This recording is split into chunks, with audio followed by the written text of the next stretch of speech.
kinikilig ako mga mi kasi hindi ko akalain na babagay pala yung hair look na ganito sa akin. Kasi siya po yung inspiration ko kasi nag-comment po siya sa video ko. Thank you so much sa'yo mi dahil sa'yo nakapagpa-haircut ako and gustong-gusto ko and kilig na kilig ako dito sa new hair look ko and bumagay naman siya sa akin. Pero sabi lang sa akin ng hairstyles, kailangan ko lang talaga na i-maintain siya na plancha para naman ma-achieve ko pa rin yung gantong look.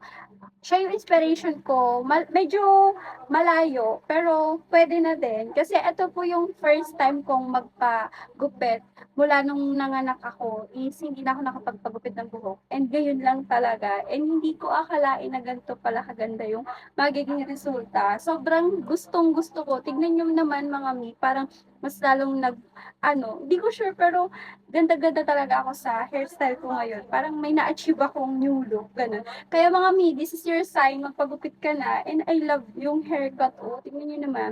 Ayan mga mi, napakaganda ng haircut na to. Kung gusto nyo nito mga mi, oh, ayan. Ganito yung ipagupit nyo ngayong 2026. Nako, new hairstyle, new year. So, ayan na mga mi. Bye-bye!